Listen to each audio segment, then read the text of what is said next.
Sejarah Sultan Mehmed II, pahlawan dunia Islam di Turki. Mehmed lahir pada tanggal 30 Maret 1432 di Edirne, yaitu ibu kota Utsmaniyah kala itu.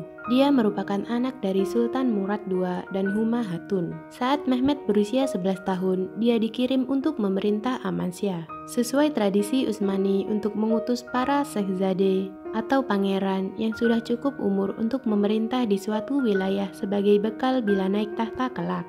Sultan Murad juga mengirimkan banyak guru untuk mendidik putranya. Di antaranya adalah Molla Ghorani. Syah Muhammad Samsuddin bin Hamzah, salah satu ulama berpengaruh kala itu, juga menjadi guru dan orang dekatnya, membuatnya sangat mempengaruhi Mehmed sejak usia muda. Mehmed II sangat unggul di antara teman-teman sebayanya dalam banyak keilmuan.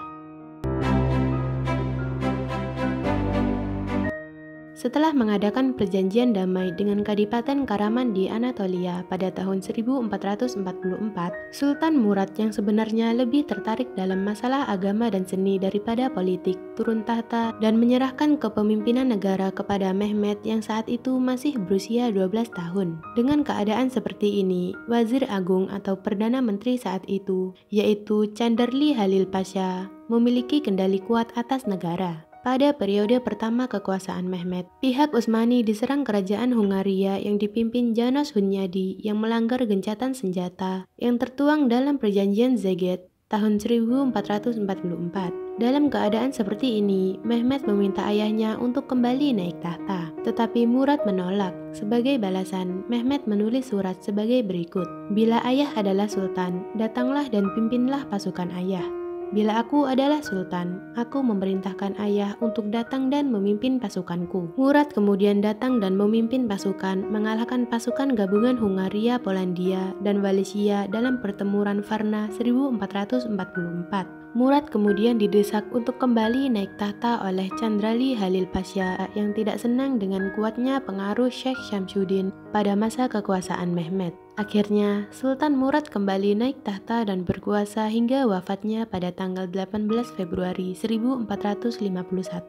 Sepeninggal ayahnya, Mehmed kembali naik tahta dan dinobatkan di Edirne pada usia 19 tahun. Pada masa pemerintahannya, Mehmed II berhasil menaklukkan Konstantinopel pada tahun 1854 sampai 1929, Serbia pada tahun 1454 sampai 1459, Morea pada tahun 1458 dan 1460, dan Bosnia pada tahun 1463.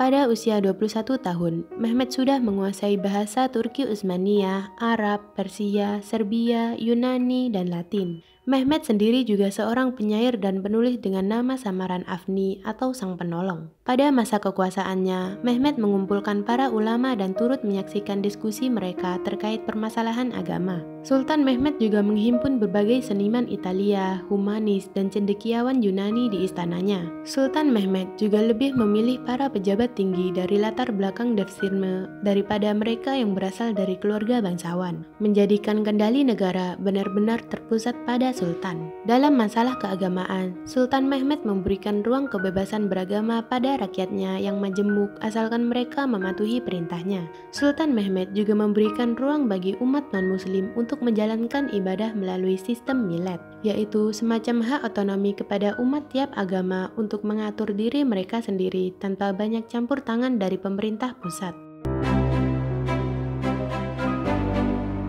Setelah penaklukan Konstantinopel, Mehmed menyatakan dirinya sebagai Kaisar Romawi, atas dasar bahwa Konstantinopel telah menjadi ibu kota Kekaisaran Romawi Timur sejak tahun 330 Masehi, dan pihak yang menguasai kota ini akan menjadi penguasa kekaisaran. Gelar Kaisar Romawi ini kemudian juga diteruskan menjadi salah satu gelar resmi dari para Sultan Utsmani sepeninggal Mehmed.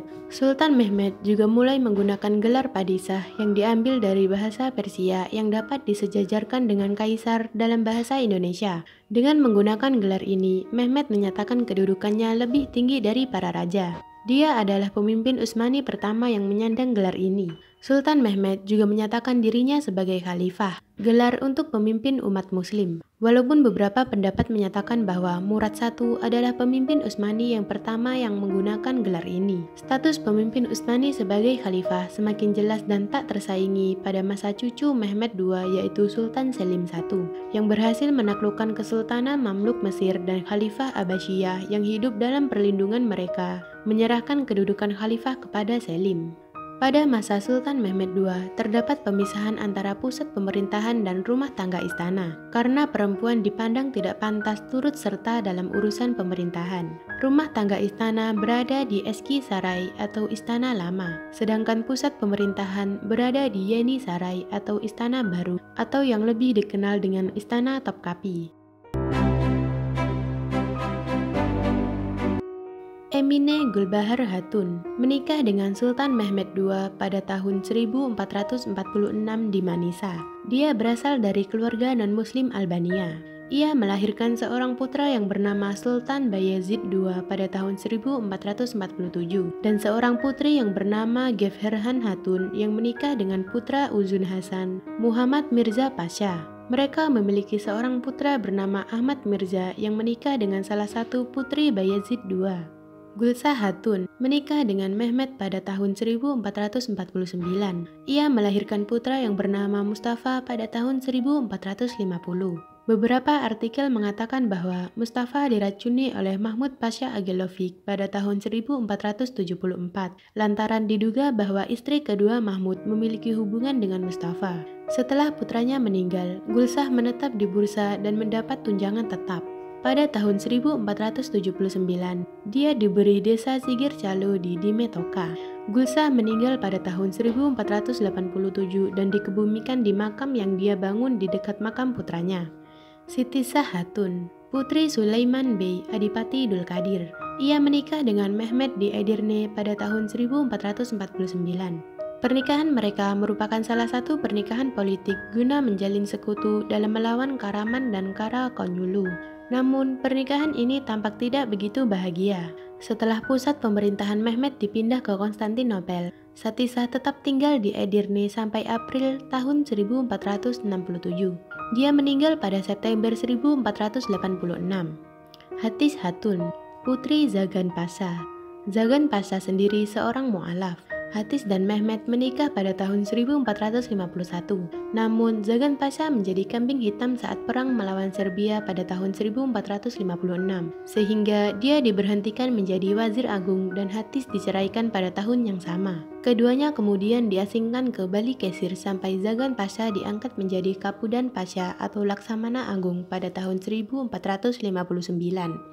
Cicek Hatun berasal dari keluarga Turki dan saudari Ali Bey. Cicek menikah dengan Mehmed pada tahun 1458 dan melahirkan seorang putra yang bernama Shehzade Cem pada tahun 1459.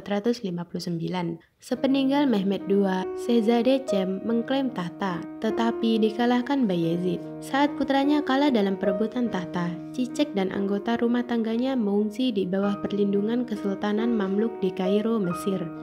Cicek meninggal karena pes pada 3 Mei 1498 dan dimakamkan di Kairo. Pada tahun 1481, Ferdinando, Raja Napoli, menghimpun pasukan yang dipimpin oleh putranya Alfonso.